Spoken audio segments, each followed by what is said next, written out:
Morning, everybody. How you doing? It's a nice, slightly cloudy day in the canyons. My name is Zack Klapman. I'm the co-host of the Smoking Tire podcast, available on iTunes or shoutengine.com/thesmokingtire. We'll put a link in the description. You might have seen me do some reviews with Matt before, or drive spiritedly in All Cars Go to Heaven 1 and 2. He was kind enough to give me the 2017 Ford Fusion Sport this week. Not just because I wanted it, but because my M3 is having brake issues. Look at the surprise on my face.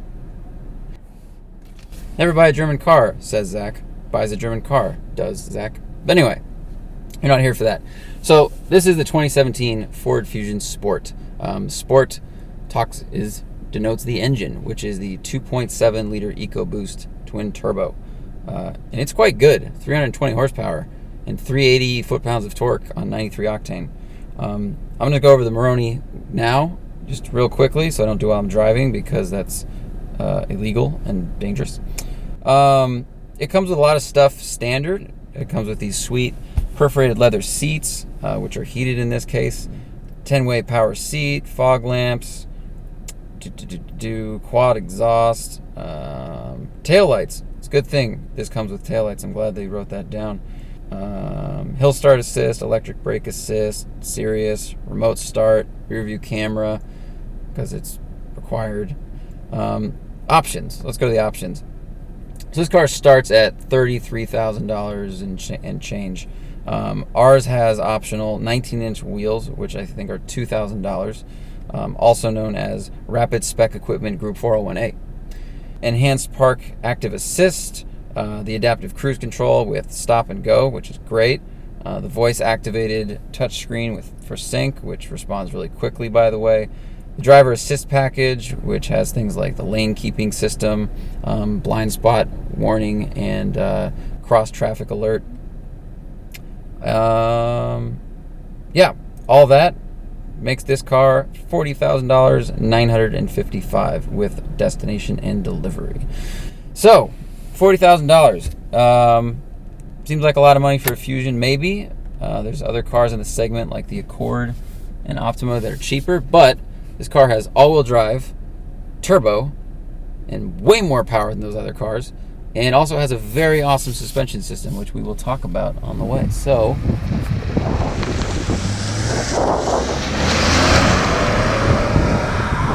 sport mode is on. This thing pulls. Let's just start with the engine, because it's definitely I'd say the second most impressive thing about this car, actually. It's very powerful, very torquey, and the power band is really nice. It's really linear. It doesn't hit you right off the bat like the M4 did, or like other new turbo engines. And it builds all the way to redline at 6,000. So it's really usable and really predictable, and you don't need to learn how to modulate throttle in the first half inch, and you also don't need to step on it all the way to get moving. So it's just nice to sort it out. It sounds pretty good too, because it's playing extra sounds through the speakers.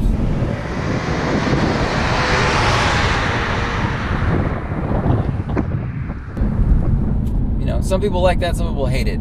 I think, on principle, I don't like that engines are being altered through a stereo system. It just, it bugs me. I mean, I don't know. It's like if someone said, do you like this chocolate mousse? I'm like, yeah, it's pretty good. It's made from kale. Okay, I mean, I like kale too, but I don't want you to lie to me. And I also don't want you to serve me a salad that is then covered in maple syrup and tell me it's a salad. That's like the McDonald's of exhaust notes. So, if you can suspend disbelief and just, live in the moment, man, you'll like the way it sounds. If you don't care because you're shopping for a mid-sized family sedan and the other options are cars with 4 cylinders and 6 cylinders, then you're probably thinking rationally.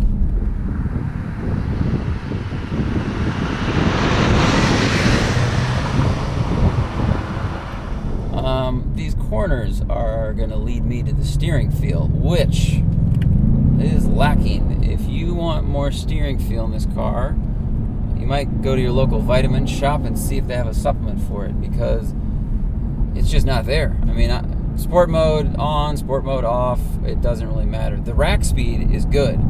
I haven't had to cross my hands over at all, Raptor, on this Canyon, but I can't feel anything. There's no pushback from the front wheels. I have no feeling of what's going on at the front there. And that is a little unfortunate in a sport sedan.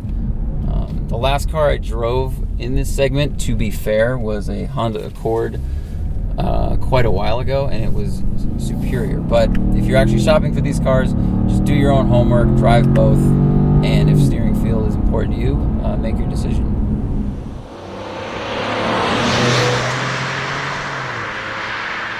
Okay, but the most impressive thing about this car is the ride, and it is awesome. I have driven it now on the highway with LA's expansion joints. I've driven it in the canyons, and I've driven it around our pockmarked, potholed, halfway to bomb shelter looking city, and it rides great. Not only is it quiet, but it's got this really smart suspension system that monitors how much the front wheel is dropping into a pothole. Oh, truck.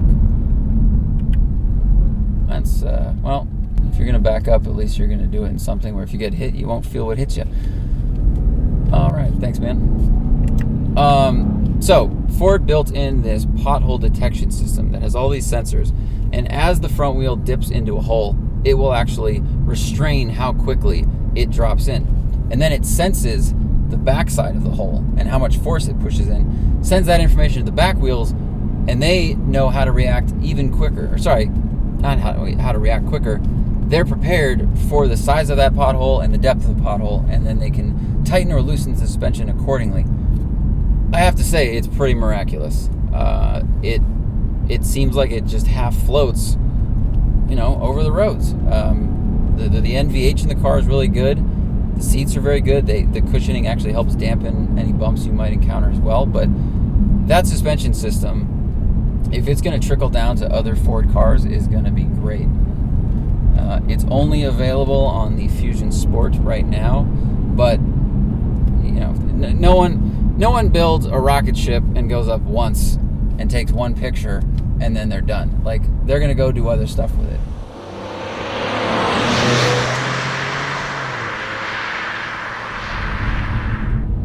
It's such a bummer that this car has good grip and good balance, but I got no idea what's going on in this steering wheel. No clue.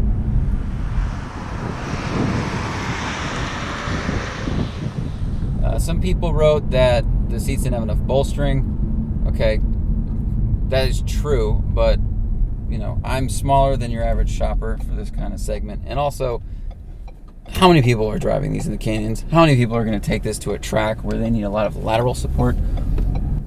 I know that a well-formed seat helps you in long drives, and this is fine for that. It has the right amount of lumbar, which is adjustable, but I don't need a lot of side-to-side support really when I'm driving around town or driving on the highway. The cushioning is really good, and that's something that I think people forget, that not only does your suspension need to be compliant, but your seats do as well. But the thigh support is too short. I'm only 5'10", and I'm only supported about 2/3 of the way on my leg. I think if you're a little taller on a long drive, you're going to get a pressure point, and I think I would as well. Spacious-wise, it's gigantic. I sat behind Matt on the drive home. He's 6'3". I had plenty of room. So as far as space goes, this car has tons of it. The trunk as well is gigantic and designed really well. So we were able to fit 2 full-size Pelicans, 2 tripods, and 3 smaller Pelicans back there with the seats up. No problem.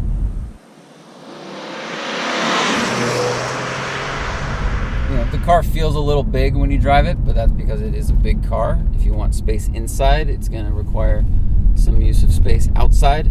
I think the main reason it feels a little big is because the hood drops away so abruptly. That means you have great front visibility moving forward, but maneuvering in parking lots or parking spaces, I'm definitely glad to have the parking sensors because I can't see the corners of the hood at all. But, if you use the parking sensors and the backup camera, as I have, I've gotten into plenty of tight spaces. Sync and the whole system here has been really good. The voice functionality is great. The touchscreen's quick. The icons are the right size. I do wish they had some hard buttons down by the shifter for nav and stereo and whatnot. As quick as a touchscreen can be, sometimes there's still too many moves to get from stereo to nav or stereo to phone. And I really like having those buttons where I can just hit phone, hit this, hit that. It does have steering wheel buttons as well for some of those things. And you can always just activate voice and say, navigation. But I'm a big fan of Audi having those hard buttons right there. It's just a shortcut, and it's a few fewer moves.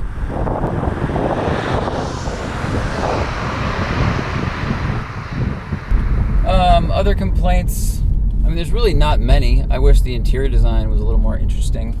I wish we could all join hands together and decide that we don't have to look at carbon fiber or fake carbon fiber to feel like we're in a sports car. I think some of these accents would look cooler if they were brushed aluminum or a little brighter, the way Honda uses their interior design. Right now it's a bit of a sea of black. It kind of reminds me of flying over Texas at night, where there's just big expanses of darkness, and then, there's Houston, and then darkness, and then, there's Dallas. There's a chrome button here and a screen here, and the rest of it's just kind of dark. So I wish that was done a little bit different. I've never been a big fan of the Fusion gauge pod. It's very functional. It gives you all the information you need.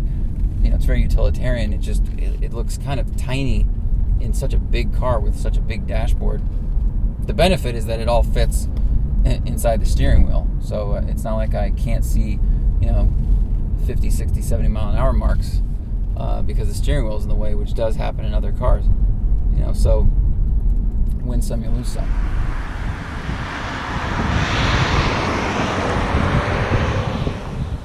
I think to sum up, this car, it kind of reminds me of Moneyball. If you've seen that movie or read that book, it's about basically winning through numbers.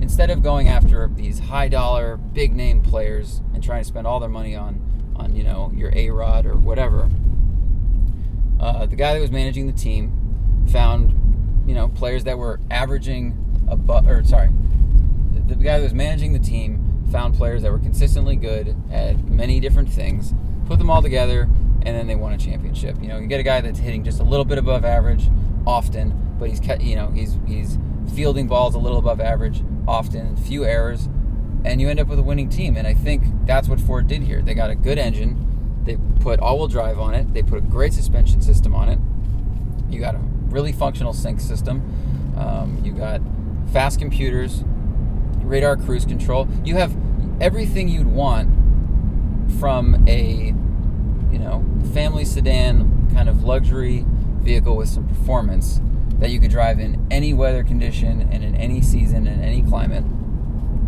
And they did it all for $40,000, which is very good. When I was pricing some of these other cars out, yeah, you can get an Accord or an Optima for less money, but they're front-wheel drive.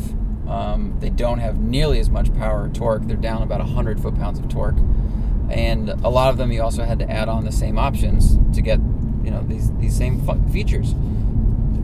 This is kind of a strange middle ground. It's like you're getting the features of an Audi A6 for less money.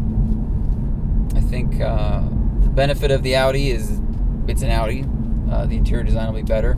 It also comes with an 8-speed, and it'll get 3 miles per gallon better on the highway. But it's going to cost you at least $15,000 more.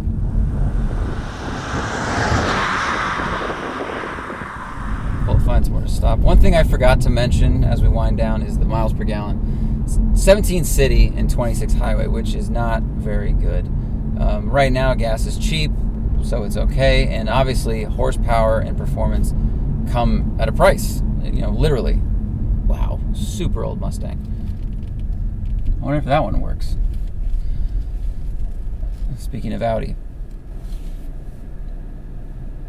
I think everything comes with a compromise. Unless you can spend so many dollars where you can have every problem erased and get everything perfect, you have to compromise. This is a $40,000 car with all-wheel drive, 380 foot-pounds of turbo-fed torque.